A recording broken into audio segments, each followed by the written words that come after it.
Hello and welcome to another episode of Really Short Books. I am Emily Bennett and this is Summary of book Verity by Colleen Hoover.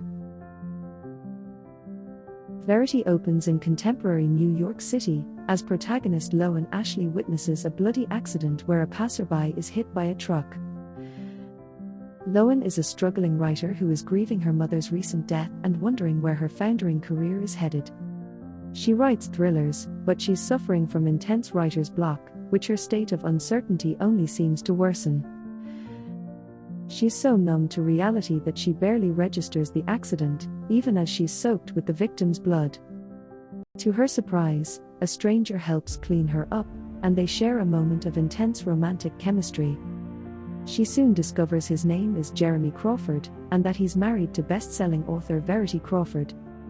This author, whom Lowen respects enormously for her meticulous research and well-crafted plots, has been left incapacitated by a car accident. Verity is an internationally renowned writer who is best known for her tactic of writing novels from the perspective of the villain. In a meeting at Panton Publishing, Jeremy offers Lowen a significant sum to finish Verity's final series of novels. Lowen's agent Corey encourages her to take the deal, but Lowen is extremely nervous about the prospect. However, she can't refuse the enormous sum the Crawfords propose to pay her. She accepts the offer with some trepidation. The narrative then moves to Vermont, the location of the Crawford family home. At Jeremy's invitation, Lowen moves in temporarily to sort through Verity's office and get a feel for her writing. However, while trying to research Verity's work, she discovers an unpublished autobiography of Verity's that unveils startling secrets about her life. This unpublished manuscript, entitled So Be It, disrupts the kind and loving facade that Verity has been painstakingly keeping up for over a decade.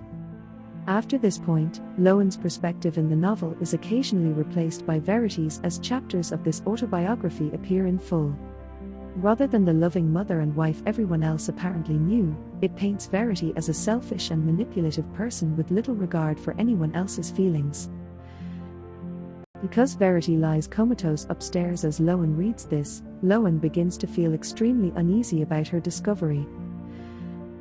She decides to keep the autobiography hidden from Jeremy, especially when she discovers that it reveals information that connects Verity to the tragic deaths of the Crawfords' twin daughters, Harper and Chasten. Lowen soon settles into life in Vermont and begins to build a relationship with Jeremy and Crew, his only living child. It's a double life, as she grows emotionally attached to Jeremy while attempting to avoid the judgment of the Crawfords' neighbors and nurses. She's also concurrently and secretly following the chilling revelations that unfold constantly as she gets further into So Be It. The more Lowen becomes consumed with Verity's dual existence, the more intensely she feels a romantic connection to Jeremy. At this point in the novel, Jeremy has only acted respectfully, unselfishly, and chivalrously in every interaction Lowen has seen. Although she knows he's married, she can't shake her attraction to him. The two draw closer and closer as their attraction to each other becomes too strong to ignore. Financial circumstances and an apartment offer falling through mean Lowen has to stay in Vermont much longer than planned. This gives her time for two things outside of her work: to get to know Jeremy and to develop a building horror of Verity's presence and the unnerving coincidences that seem to follow her. Lowen quickly begins to feel that she's being carefully watched. Lowen begins to write Verity's remaining books in earnest, sending outlines to her agent and trying to make sense of her mass of papers and notes. However, the temptation to covertly read more of Verity's autobiography is strong whenever Lowen is alone in the office.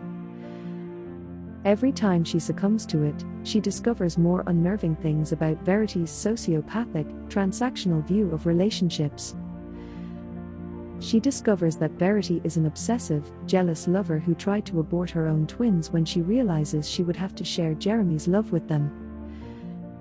It also quickly becomes evident that Verity was directly involved in the murder of her daughter, Harper.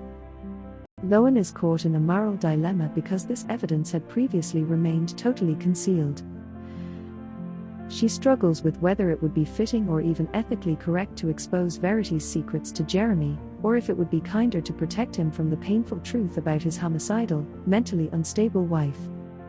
While all this is happening, the atmosphere in the Crawford home is becoming increasingly tense and mysterious. Lowen feels she is constantly being observed and begins noticing inconsistencies whenever Verity is left alone.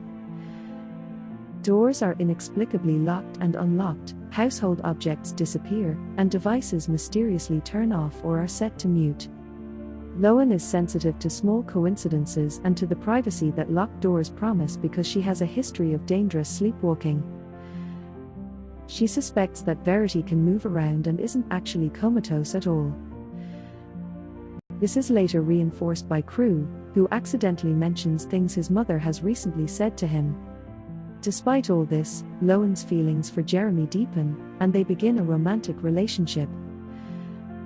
This all contributes to the novel's climax, where Lowen reveals the autobiography to Jeremy.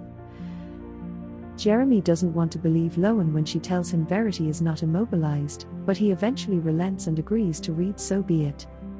After Lowen gives him the autobiography, she waits in agony for him to finish it.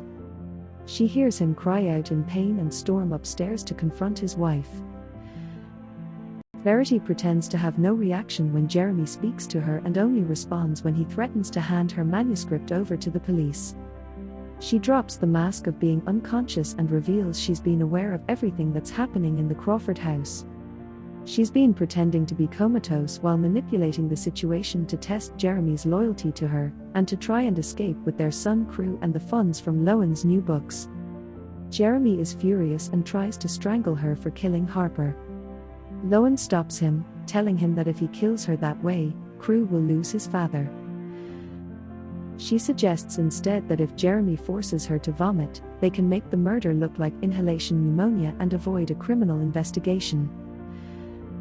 Jeremy does so, and Verity dies gruesomely, choking on her own vomit. At the end of the novel, Jeremy, Crew, and Lowen are in the process of moving out of the Vermont house to start a new life in North Carolina. However, Lowen finds a letter addressed to Jeremy hidden under the floorboards in her room. In this letter, Verity makes shocking revelations. She reveals that she'd written the autobiography first as writing practice and then as a therapeutic exercise, casting herself as the antagonistic narrator as she did in her novels. The letter says that she had planned to escape with Crew and explains that Harper's death was actually an accident. She says she still loves Jeremy and regrets what happened but must prioritize Crew's safety.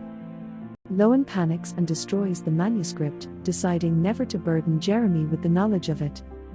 However, she's still unsure whether the letter or the autobiography reflects the absolute truth.